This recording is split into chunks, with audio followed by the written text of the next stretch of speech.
بسم اللہ الرحمن الرحیم۔ السلام علیکم۔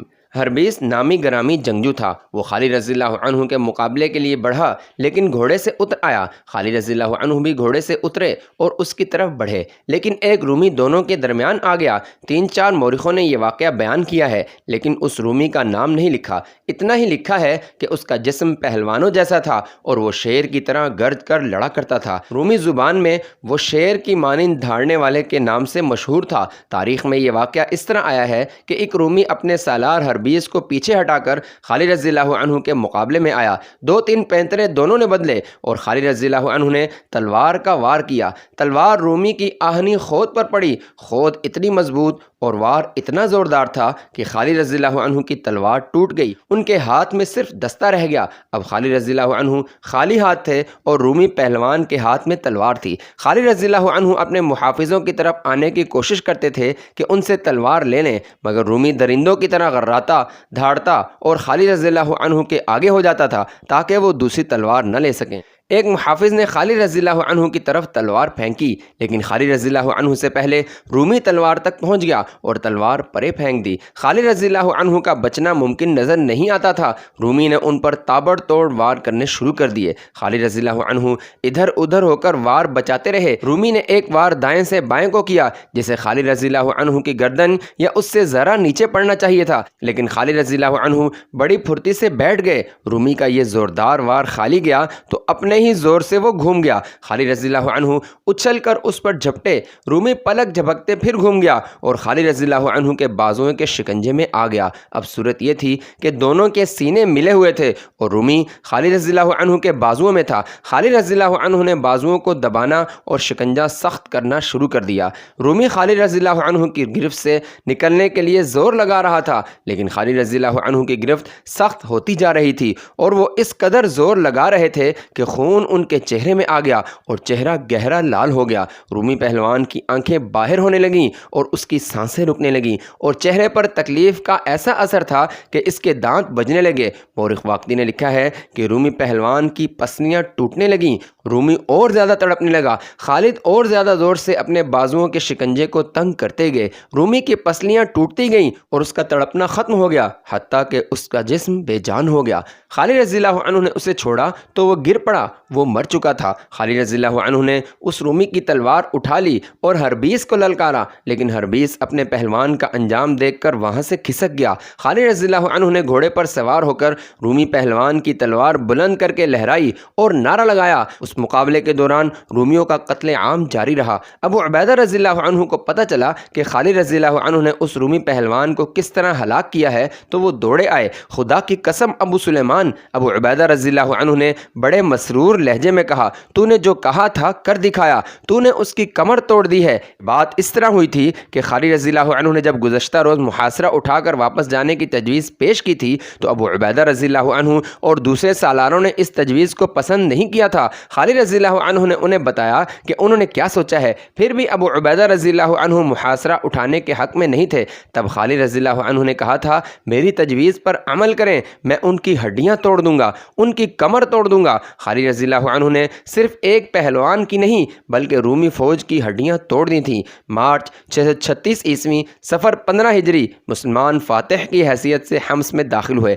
حمص پر خوف و ہراس طاری تھا اور وہ اس وقت بھگدڑ اور نفسا نفسی کی صورت اختیار کر گیا جب مسلمان حمص میں داخل ہوئے تھے۔ انہوں نے سنا تو یہی تھا کہ مسلمان شہریوں کو پریشان نہیں کرتے ہیں، لیکن جس شہر کی فوج ہتھیار نہ ڈالے اور مسلمان بزور شمشیر شہر کو فتح کریں تو وہ ہر گھر سے مال و اموال اٹھا لیتے ہیں اور عورتوں کو لونڈیاں بنا لیتے ہیں۔ مسلمانوں نے حمص تو بڑی ہی مشکل سے فتح کیا تھا۔ رومیوں نے ہتھیار نہیں ڈالے تھے بلکہ مسلمانوں نے محاصرہ اٹھایا تو 5000 سوار رومی ان کے تعاقب میں گئے تھے۔ یہ الگ بات ہے کہ محاصرہ اٹھانا مسلمانوں کی چال تھی، لیکن رومیوں نے اسے ان کی کمزوری سمجھ کر ان پر حملہ کیا تھا۔ اس معرکے میں رومیوں کے صرف 100 سوار زندہ بچے تھے اور مسلمان جو شہید ہوئے ان کی تعداد 235 تھی۔ اتنی خون ریز لڑائی لڑ کر مسلمانوں نے حمص کو فتح کیا تھا۔ حمص والوں نے جب دیکھا کہ ان کے وہ 5000 سوار جو مسلمانوں کے تعاقب میں گئے تھے ان میں سے بہت تھوڑے بھاگتے ہوئے واپس آ رہے ہیں تو ان پر خوف و ہراس طاری ہو گیا، اور جب انہوں نے دیکھا کہ مسلمانوں کا ایک سوار دستہ رومیوں اور حمص کے دروازوں کے درمیان آ گیا ہے اور رومی سوار نہ بھاگ سکتے ہیں نہ شہر میں داخل ہو سکتے ہیں، تو وہ اور زیادہ خوفزدہ ہو گئے۔ شہر میں اتنی فوج نہیں رہ گئی تھی جو ان کی مدد کو پہنچتی۔ یہ سوار مسلمان سواروں کی تلواروں اور برچھیوں سے کٹ گئے۔ ابو عبیدہ رضی اللہ عنہ اور خالد رضی اللہ عنہ جب حمص میں داخل ہوئے تو چند ایک شہری ان کے استقبال کے لیے کھڑے تھے۔ دونوں مسلمان سالاروں کو دیکھ کر وہ سجدے میں گر پڑے۔ دونوں سالاروں نے گھوڑے روک لیے۔ اٹھو، ابو عبیدہ رضی اللہ عنہ نے گرجدار آواز میں کہا، کھڑے ہو جاؤ۔ وہ سب سجدے سے اٹھ کر کھڑے ہو گئے۔ ان سب کے چہروں پر خوف و ہراس اور رحم طلبی کا گہرا تاثر تھا۔ بولو، ابو عبیدہ رضی اللہ عنہ نے پوچھا، اگر تمہاری فوج ہمارے کہنے پر پہلے ہی ہتھیار ڈال دیتی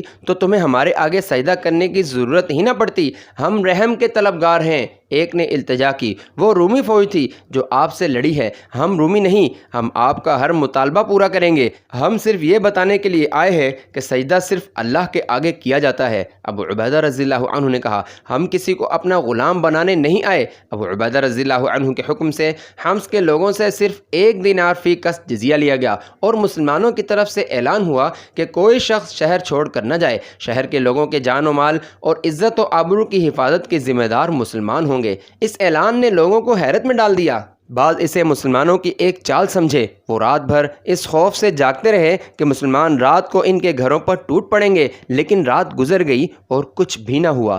رومی شہنشاہ ہرقل حمص سے تقریباً 80 میل دور انطاکیہ میں تھا۔ اسے جب خبر ملی کہ حمص بھی ہاتھ سے نکل گیا ہے تو اس کے ہونٹوں پر ہلکا سا تبسم آ گیا، جیسے وہ اسی خبر کا منتظر تھا۔ اس کے سالار، مشیر اور شاہی خاندان کے افراد ہی جانتے تھے کہ ہرقل کا یہ تبسم موت کی مسکراہٹ ہے اور اس تبسم میں قہر بھرا ہوا ہے۔ کیا تم یہ بتا سکتے ہو کہ عرب کے ان مسلمانوں نے حمص کس طرح لیا ہے؟ ہرقل نے خبر لانے والے سے پوچھا۔ تم سالار تو نہیں، کماندار ہو، جنگ کو سمجھتے ہوگے۔ تمہارا نام کیا ہے؟ سب سمجھتا ہوں، قیصر روم، خبر لانے والے نے کہا۔ میرا نام سازیرس ہے، ایک جیش کا کماندار ہوں۔ حمص ایک دھوکے نے ہم سے چھینا ہے۔ ہمارے سالاروں کو توقع تھی کہ مسلمان اتنی سردی برداشت نہیں کر سکیں گے اور محاصرہ اٹھا کر چلے جائیں گے۔ انہوں نے سردی کی شدت محاصرے میں گزار دی اور محاصرہ اس وقت اٹھا کر چلے گئے جب سردی کی شدت گزر گئی تھی اور درختوں کی کونپلیں پھوٹنے لگی تھیں، اور ہمارے سالار اس وقت قلعے میں بیٹھے رہے جب دشمن باہر سردی سے ٹھٹرتا رہا۔ ہرقل نے کہا، ہمارے سالار دشمن پر اس وقت نہ جھپٹے جب سردی نے ان کی رگوں میں خون منجمد کر دیا تھا؟ پھر کیا ہوا؟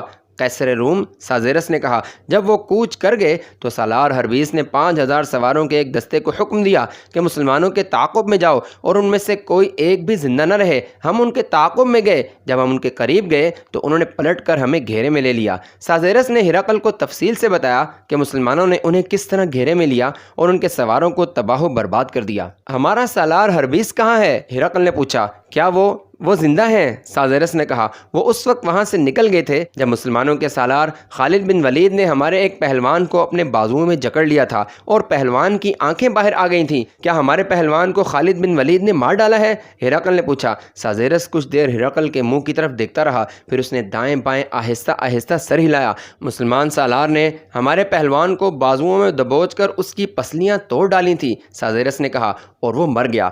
آفرین! ہرقل کے ہونٹوں سے سرگوشی پھسل گئی۔ یہ طاقت جسم کی نہیں۔ وہ اچانک جیسے بیدار ہو گیا ہو، اس نے جاندار آواز میں کہا، میں انہیں کچل دوں گا، انہیں آگے آنے دو۔ اس کی آواز اور زیادہ بلند ہو گئی، انہیں اور آگے آنے دو، اور آگے، جہاں سے وہ بھاگ نہیں سکیں گے۔ سالار اعلیٰ ابو عبیدہ اور خالد رضی اللہ عنہما اور آگے چلے گئے تھے۔ انہوں نے حمص کے انتظامات کیے، کچھ نفری وہاں چھوڑ دی تھی۔ حمص سے وہ اپنے دستوں کے ساتھ حمص سے آگے حما، پھر اس سے آگے شرز تک جا پہنچے۔ وہاں سے انطاکیہ کا فاصلہ 35-40 میل کے درمیان تھا۔ انطاکیہ اہم ترین مقام تھا کیونکہ اسے ہرقل نے اپنا ہیڈ کوارٹر بنایا ہوا تھا اور وہیں رومیوں کی فوج کا اجتماع اور فوج کی تقسیم ہوتی تھی۔ مسلمانوں نے شرز سے کوچ کیا، تھوڑی ہی دور گئے ہوں گے کہ رومیوں کا ایک قافلہ سا آتا نظر آیا۔ اس کی حفاظت کے لیے رومی فوجیوں کا ایک چھوٹا سا دستہ تھا۔ اس سے ظاہر ہوتا تھا کہ اونٹوں اور گاڑیوں کے اس قافلے میں فوجی سامان جا رہا ہے۔ خالد رضی اللہ عنہ کے اشارے پر مجاہدین نے قافلے کو گھیرے میں لے لیا۔ رومی فوجیوں نے مقابلہ کرنے کی حماقت نہ کی۔ انہوں نے بتایا کہ یہ فوج کے کھانے پینے کا سامان ہے، اس میں ہتھیار بھی تھے۔ ان سب کو پکڑ لیا گیا اور انہیں یہ تاثر دیا گیا کہ انہیں قتل کر دیا جائے گا۔ ہم نے آپ کا مقابلہ نہیں کیا۔ اس رومی فوجی قافلے کے کماندار نے جان بخشی کی التجا کرتے ہوئے کہا، ہم رومی نہیں، ہم تو رعایا ہیں، ہماری آپ کے ساتھ کوئی دشمنی نہیں، پھر دوستی کا ثبوت دو۔ انہیں کہا گیا، یہ بتا دو کہ انطاکیہ میں کیا ہو رہا ہے؟ آپ کی تباہی کا سامان تیار ہو رہا ہے۔ قافلے کے کماندار نے جواب دیا، وہاں بہت بڑی فوج اکٹھی کی جا رہی ہے، دور دور سے عیسائی قبیلے آپ کے مخالف لڑنے کے لیے جمع ہو رہے ہیں اور انہیں میدان جنگ میں لڑنے کے ڈھنگ سکھائے جا رہے ہیں۔ آپ نے ہماری جانیں ہمیں واپس کر دی ہیں تو ہم آپ کی جانیں بچاتے ہیں۔ قافلے کے ایک اور آدمی نے کہا، آپ آگے نہ جائیں، آپ کی نفری بہت تھوڑی ہے اور انطاکیہ میں شہنشاہ ہرقل جو فوج اکٹھی کر چکا ہے وہ اتنی زیادہ ہے کہ آپ کا ایک آدمی بھی زندہ نہیں رہے گا۔ کیا اتنی زیادہ شکستوں نے اس کی کمر ابھی توڑی نہیں؟ مسلمانوں کے ایک سالار نے پوچھا، ہم اتنے بڑے لوگ نہیں کہ شہنشاہ تک رسائی حاصل کر سکیں۔ رومیوں کے کماندار نے کہا، ہم اس کے ساتھ بات کرنے کی جرت نہیں کر سکتے، لیکن اپنے سالاروں سے جو پتہ چلتا ہے وہ آپ کو بتاتے ہیں۔ ابو عبیدہ رضی اللہ عنہ اور خالد رضی اللہ عنہ کو ان اطلاعات نے جو انہیں اس قافلے سے ملی وہیں رکنے پر مجبور کر دیا۔ خدا کی قسم امین الامت، خالد رضی اللہ عنہ نے ابو عبیدہ رضی اللہ عنہ سے کہا، ہم یہاں بیٹھے نہیں رہیں گے اور ہم ہرقل کو اتنی مہلت نہیں دیں گے کہ وہ اپنی تیاریاں مکمل کر لے۔ آج رات اپنے کسی آدمی کو آ جانا چاہیے۔ ابو عبیدہ رضی اللہ عنہ نے کہا، ابو سلیمان، جب تک آگے کی مصدقہ صورتحال معلوم نہیں ہو جاتی ہم آگے نہیں جائیں گے۔ اپنے کسی آدمی سے مراد وہ جاسوس تھے جو انطاکیہ تک پہنچے ہوئے تھے۔ خالد رضی اللہ عنہ نے اپنی سپہ سالاری کے دور میں جاسوسی کے نظام کو باقاعدہ اور منظم کر دیا تھا اور جاسوسوں کو دور دور تک پھیلا دیا تھا۔ مسلمان جاسوس جان کی بازی لگا کر بڑی قیمتی معلومات لے آتے تھے۔ مورخوں کے مطابق ہرقل نے اپنی فوج کی بے در پہ شکستوں کی خبریں سن کر اس حقیقت کو قبول کر لیا تھا کہ وہ مسلمانوں کو بکھری ہوئی لڑائیوں میں شکست نہیں دے سکتا۔ ایک شکستیں تو وہ تھیں جو رومی فوج کو خالد رضی اللہ عنہ پھر ابو عبیدہ رضی اللہ عنہ نے دی تھیں، دوسری وہ تھیں جو دوسرے سالار شام کے دوسرے علاقوں میں رومیوں کو دیتے چلے آ رہے تھے۔ مسلمانوں کو فیصلہ کن شکست دینے کا ایک ہی طریقہ تھا کہ انہیں کسی ایک میدان میں اکٹھا ہونے پر مجبور کیا جائے اور ان کے مخالف ان سے کئی گنا زیادہ فوج میدان میں اتاری جائے۔ چنانچہ ہرقل نے نئی اور بہت بڑی فوج تیار کرنی شروع کر دی تھی۔ مسلمانوں نے جب حمص پر قبضہ کیا اس وقت تک اس کی نئی فوج کی نفری 1.5 لاکھ ہو چکی تھی۔ انطاکیہ سے 40 میل دور ابو عبیدہ رضی اللہ عنہ اور خالد رضی اللہ عنہ اپنے دستوں کے ساتھ رکے ہوئے تھے۔ اس کے 2 روز بعد جب انہوں نے رومیوں کا قافلہ پکڑا تھا، مسلمان مغرب کی نماز کی تیاری کر رہے تھے کہ ایک گھڑ سوار پڑاؤ کی طرف آتا دکھائی دیا۔ اتنی دور سے پتہ نہیں چلتا تھا کہ وہ رومیوں کا کوئی فوجی سوار ہے یا کوئی مسافر ہے۔ پڑاؤ سے کچھ دور اس نے گھوڑا موڑ لیا اور پڑاؤ کے ارد گرد گھوڑا دوڑانے لگا جیسے پہچاننے کی کوشش کر رہا ہو۔ اس کا لباس مسلمانوں جیسا نہیں تھا۔ پکڑ لاؤ اسے، کسی کماندار نے اپنے سواروں کو حکم دیا۔ سوار ابھی گھوڑوں پر زینے ڈال ہی رہے تھے کہ اس اجنبی سوار نے گھوڑا پڑاؤ کی طرف موڑ دیا۔ اللہ اکبر، اس نے نعرہ لگایا اور قریب آ کر اس نے بڑی بلند آواز میں کہا، میں اپنے پرچم کو پہچاننے کی کوشش کر رہا تھا۔ ابن احدی، کسی نے کہا، اور چند ایک مجاہدین اس کی طرف دوڑے۔ ایک نے کہا، خدا کی قسم ہم اب بھی تجھے رومی فوج سمجھ رہے ہیں، کیا یہ لباس اس رومی کا ہے جسے تو نے قتل کیا ہوگا؟ ایک نے پوچھا۔ ابن احدی کسی کو بتا نہیں سکتا تھا کہ وہ جاسوس ہے اور انطاکیہ سے آیا ہے۔ وہ ابو عبیدہ رضی اللہ عنہ کے خیمے میں چلا گیا۔ وہ ان کے 3-4 جاسوسوں میں سے ایک تھا جو 1.5-2 مہینوں سے انطاکیہ گئے ہوئے تھے۔ تجھ پر اللہ کی سلامتی ہو ابن احدی، ابو عبیدہ رضی اللہ عنہ نے اسے گلے لگا کر کہا، ہم انطاکیہ کی خبر کے انتظار میں بیٹھے ہیں۔ ابن احدی نے خالد رضی اللہ عنہ کے ساتھ مصافحہ کیا۔ خالد رضی اللہ عنہ نے بھی اسے گلے لگایا۔ کیا خبر لائے ہو؟ خالد رضی اللہ عنہ نے پوچھا۔ سیاہ کالی گھٹا ہے جو انطاکیہ کے افق سے اٹھ رہی ہے۔ ابن احدی نے عربوں کے مخصوص شاعرانہ انداز میں کہا، اس گھٹا سے جو میہ برسے گا وہ زمین پر سیلاب بن کر چٹانوں کو بھی بہا لے جائے گا۔ امین الامت اور ابن ولید، اللہ نے تمہیں اشارہ دے دیا ہے کہ آگے نہ جانا، ہمیں یہ اشارہ دشمن کے ایک قافلے نے دیا ہے۔ ابو عبیدہ رضی اللہ عنہ نے کہا، یہ رومیوں کا فوجی قافلہ ہے جسے ہم نے پکڑ لیا ہے، اسے اللہ کا بھیجا ہوا قافلہ سمجھ۔ امین الامت ابن احدی نے کہا، اب پوری بات مجھ سے سن۔ انطاکیہ کے اندر اور باہر لشکر کے سپاہیوں اور گھوڑوں کے سوا کچھ اور نظر نہیں آتا۔ انطاکیہ کے گرد و نواح میں دور دور تک خیموں کا جنگل ہے جو بڑھتا ہی جا رہا ہے۔ ہرقل نے جو منصوبہ بنایا ہے وہ بہت خطرناک ہے، کیا تیری خبر مصدقہ ہو سکتی ہے؟ خالد رضی اللہ عنہ نے پوچھا، میں ہرقل کی فوج کے ایک ٹولے کا کماندار ہوں ابو سلیمان۔ ابن احدی نے مسکراتے ہوئے کہا، رومیوں کی اس وقت حالت یہ ہے کہ جو کوئی انطاکیہ کے دروازے پر جا کر کہے کہ فوج میں بھرتی ہونے آیا ہوں تو اس کے لیے شہر کے سارے دروازے کھل جاتے ہیں۔ ابن احدی جس طرح انطاکیہ کی فوج میں شامل ہوا تھا اس نے تفصیلات بتائیں، پھر وہ انطاکیہ کی صورتحال بتانے لگا۔ انطاکیہ کے ارد گرد کے علاقے میں اپنے لشکر کی تباہی کے سوا کچھ نہیں ہے۔ ابن احدی نے آگے کے جو حالات بتائے وہ اس طرح تھے کہ ہرقل نے بہت بڑی فوج تیار کرنے کی مہم ایسے طریقے سے چلائی تھی کہ عیسائیوں کے تمام قبیلے مسلمانوں کے خلاف لڑنے کے لیے اپنے گھوڑوں، اونٹوں اور ہتھیاروں کے ساتھ انطاکیہ میں جمع ہو گئے تھے۔ مورخ لکھتے ہیں کہ ان قبیلوں کے علاوہ اور یورپی ملکوں کے لوگ بھی آ گئے تھے۔ روم، یونان اور آرمینیا کے رہنے والے بھی بہت بڑی تعداد میں آئے تھے۔ ان سب کو اس فوج کے ساتھ ملا کر جو پہلے موجود تھی، ہرقل کی فوج کی تعداد 1.5 لاکھ ہو گئی تھی۔ اتنے بڑے لشکر کو 30 ہزار کے 5 حصوں میں تقسیم کر دیا گیا تھا۔ ہر حصے کا جو سالار مقرر کیا گیا تھا وہ تجربے کار اور منتخب تھا۔ ان 5 سالاروں میں سے ایک کا نام ماہان تھا جو آرمینیا کا باشندہ اور اپنے وقتوں کا مانا ہوا سپہ سالار تھا۔ دوسرا غسان کا حکمران جبلہ ابن اہم تھا جو اپنی فوج ساتھ لایا تھا اور اسی کا وہ سالار تھا۔ تیسرا روس کا ایک شہزادہ قناطیر تھا، چوتھے کا نام گریگری اور پانچویں کا نام دیرجان تھا۔ یہ سب عیسائی تھے اور انہوں نے اسے صلیب اور ہلال کی جنگ بنا لیا تھا۔ 1.5 لاکھ کے اس لشکر کا سالار اعلیٰ ماہان تھا۔ ہرقل نے اس لشکر کو اپنے بہتر ہتھیاروں سے مسلح کر دیا اور جب یہ تیار ہو کر 5 حصوں میں تقسیم ہو گیا تو ہرقل نے اتنے بڑے لشکر کو اکٹھا کیا۔ صلیب کے پاسبانوں، ہرقل نے بلند جگہ کھڑے ہو کر گلا پھاڑ پھاڑ کر کہا، تم جس جنگ کے لیے اکٹھے ہوئے ہو یہ کسی ملک کو فتح کرنے کے لیے نہیں لڑی جائے گی، یہ تمہارے مذہب، تمہاری عزت کی جنگ ہے۔ ایک نیا مذہب ہمارے مذہب کے خلاف اٹھا ہے، ہمارا یہ فرض ہے کہ اس مذہب کو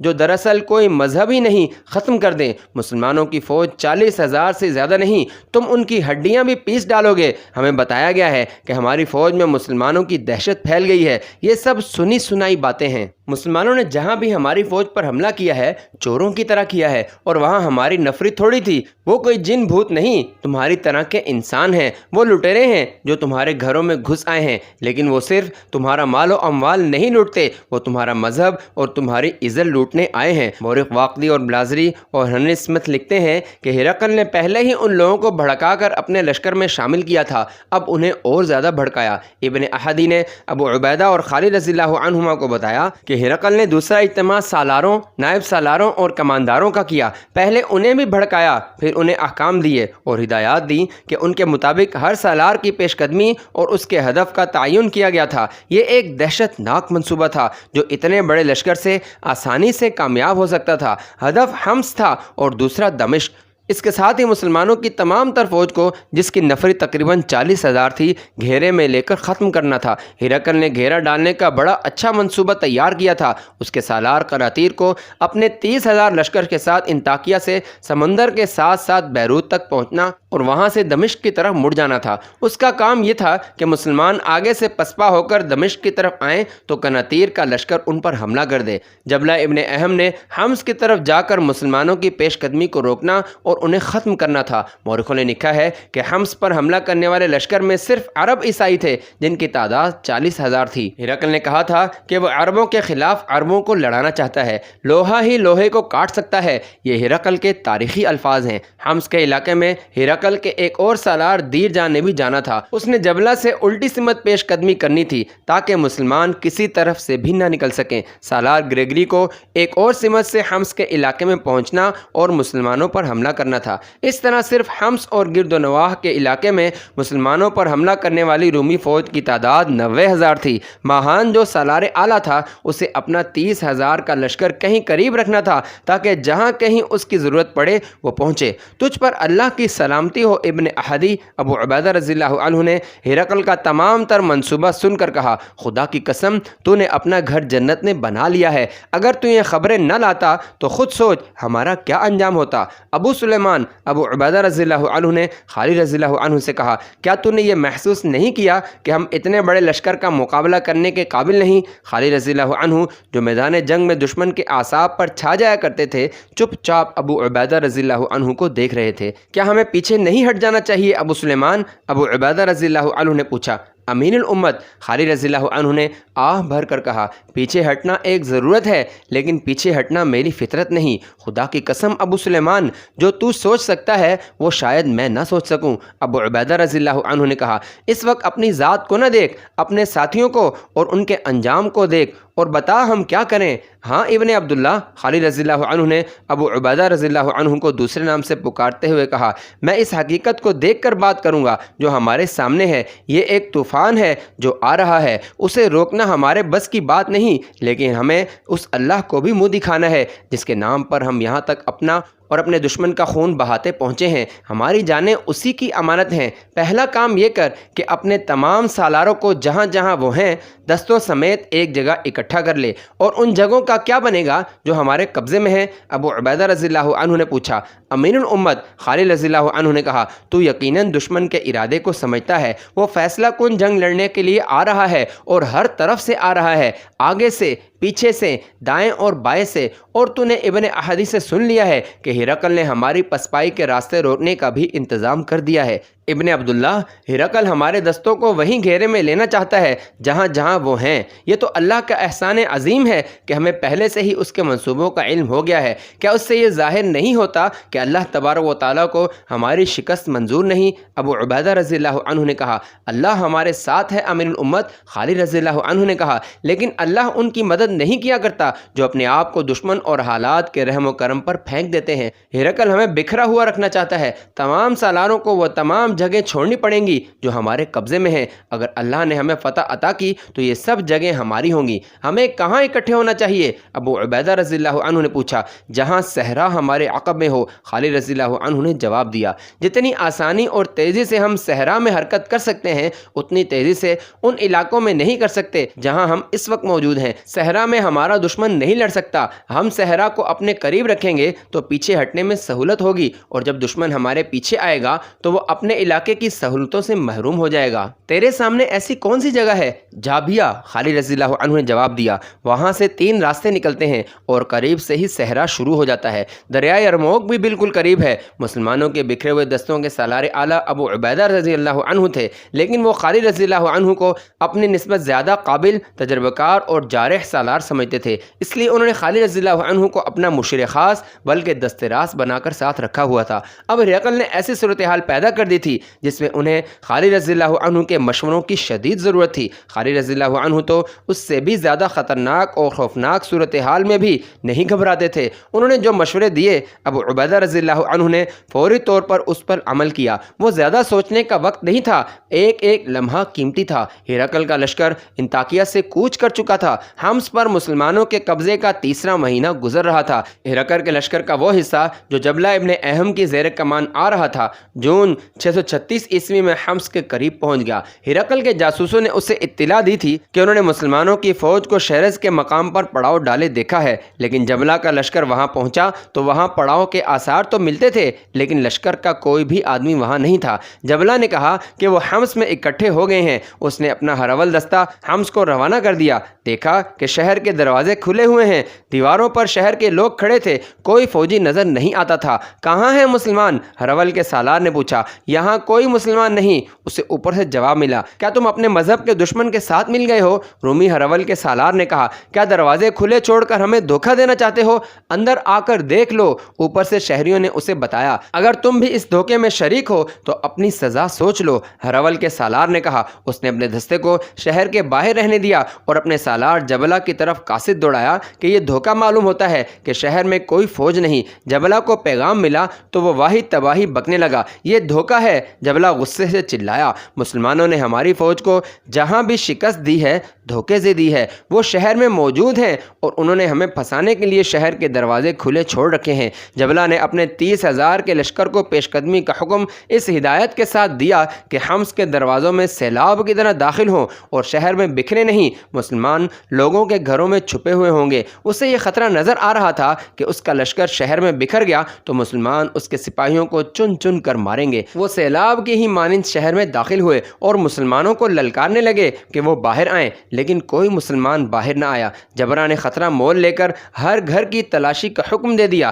سپاہی لوگوں کے گھروں پر ٹوٹ پڑے، تلاشی کے بہانے انہوں نے گھروں میں لوٹ مار کی اور عورتوں پر دست درازی کی۔ شہری چیختے چلاتے باہر آ گئے، تم سے تو وہ اچھے تھے جو چلے گئے ہیں، تم نے اپنے مذہب کا احترام نہیں کیا۔ ہمارے مذہب کا احترام مسلمانوں نے کیا تھا اور وہ ہم سے لیا ہوا جزیہ واپس کر گئے ہیں، وہی اچھے تھے، وہی اچھے تھے، مسلمان تمہاری طرح لٹیرے نہیں۔ جبلہ ابن اہم شہر کے مردوں اور عورتوں کی چیخ و پکار اور آہ و بکا سنتا رہا۔ اسے یقین ہو گیا تھا کہ مسلمان چلے گئے ہیں۔ اس نے جب اپنے ہم مذہب لوگوں کی زبان سے یہ الفاظ سنے کہ مسلمان اچھے تھے اور وہ تمہاری طرح لٹیرے نہیں تھے اور یہ کہ انہوں نے جزیہ واپس کر دیا تھا، تو اس نے اپنے لشکر کو اکٹھا کیا۔ شکست تمہارے مقدر میں لکھ دی گئی ہے۔ جبلہ نے اپنے لشکر سے کہا، آج پہلی بار مجھے پتہ چلا ہے کہ مسلمانوں کی فتح کا باعث کیا ہے اور کیوں ہر قصبے اور ہر شہر کے لوگ ان کا استقبال کرتے ہیں۔ یہ اہل صلیب کا شہر ہے، مسلمانوں نے ان کی عزت اور آبرو پر ہاتھ نہیں ڈالا۔ تم بھی اہل صلیب ہو، مگر تم نے ان کی آبرو پامال کر دی ہے اور ان کے گھروں میں سے قیمتی سامان اٹھا لائے ہو۔ تم لڑنے نہیں آئے، لوٹ مار کرنے آئے ہو اور کہتے پھرتے ہو کہ مسلمانوں میں کوئی غیبی طاقت ہے۔ تم نے لڑے بغیر یہ شہر لے لیا ہے۔ اگر تمہارا ایمان ہوتا تو تمہیں نہ لوٹ مار کی ہوش رہتی، نہ تم کسی عورت کی طرف دیکھتے۔ جو سامان تم نے لوگوں کے گھروں سے اٹھایا ہے وہ یہاں رکھ دو۔ جزیہ کی واپسی ایک تاریخی حقیقت ہے۔ بلازری اور ابو سعید اور ابن ہشام مرتبری نے لکھا ہے کہ خالد رضی اللہ عنہ کے مشورے پر جب سالار اعلیٰ ابو عبیدہ رضی اللہ عنہ نے مفتوحہ قصبے اور شہر چھوڑ کر جابیہ کے مقام پر تمام دستوں کو اکٹھا ہونے کا حکم دیا تو انہوں نے حمص کے چند ایک سرکردہ افراد کو بلایا اور انہیں بتایا کہ وہ حمص سے جا رہے ہیں۔ پہلے تو ان افراد کو یقین نہ آیا، جب یقین آیا تو انہوں نے افسوس کا اظہار کیا، ہم نے پہلی بار عدل و انصاف دیکھا ہے۔ ایک شہری نے کہا، ہم نے ظلم و جبر اور بے انصافی کا راج دیکھا تھا، آپ ہمیں عدل و انصاف، عزت و آبرو سے محروم کر کے ہمیں ظالموں کے حوالے کر کے جا رہے ہیں۔ اللہ نے چاہا تو ہم پھر آ جائیں گے۔ ابو عبیدہ رضی اللہ عنہ نے کہا، ہم نے تمہیں وہ جزیہ واپس دینے کے لیے بلایا ہے جو ہم نے تم سے وصول کیا تھا۔ نہیں، شہریوں کے نمائندوں نے متفقہ طور پر احتجاج کیا، ہم اپنا جزیہ واپس نہیں لیں گے، یہ جزیہ ہم پر حرام ہے۔ ابو عبیدہ رضی اللہ عنہ نے کہا، ہم نے تم سے اس معاہدے پر جزیہ لیا تھا کہ ہم تمہاری حفاظت کے ذمہ دار ہوں گے، لیکن ہم تمہیں ان لوگوں کے رحم و کرم پر چھوڑ جا رہے ہیں جنہیں تم ظالم و جابر سمجھتے ہو۔ ہم تمہاری حفاظت اور سلامتی کا معاہدہ پورا نہیں کر سکے، تم اپنا جزیہ واپس لے جاؤ اور یہ تمام شہریوں کو واپس کر دینا۔ ایک مورخ ابو یوسف نے لکھا ہے کہ حمص کے شہری جو پہلے ہی مسلمانوں کے سلوک اور انتظام اور عدل و انصاف سے متاثر تھے، جزیہ کی واپسی سے اور زیادہ متاثر ہوئے۔ حد یہ کہ حمص میں جو یہودی مقیم تھے، ان کے نمائندے نے ابو عبیدہ رضی اللہ عنہ سے کہا کہ حمص میں اب وہی حکمران داخل ہو سکے گا جو فوجی طاقت کے بل بوتے پر آئے گا، ورنہ کسی اور کو اپنے اوپر حاکم تسلیم نہیں کریں گے۔ ایک یہودی کے منہ سے مسلمانوں کی حمایت کے الفاظ اس وجہ سے حیران کن ہیں کہ یہودی مسلمانوں کے بدترین دشمن تھے۔ رومی فوج کا سالار قناطیر ہرقل کے منصوبے کے مطابق دمشق پر حملہ کرنے گیا تو وہاں اسے اسلامی فوج کا کوئی آدمی نظر نہ آیا۔ مسلمان دمشق سے نکل کر جابیہ چلے گئے تھے۔ ابو عبیدہ رضی اللہ عنہ نے ان تمام سالاروں کو جو مفتوحہ جگہوں کے حاکم مقرر ہوئے تھے حکم بھیجا تھا کہ وہاں سے کوچ سے پہلے لوگوں کو جزیہ کی رقم واپس کر دی جائے، کیونکہ ہم ان کی حفاظت نہیں کر سکے۔ چنانچہ دمشق کے شہریوں کو بھی جزیہ واپس کر دیا گیا تھا۔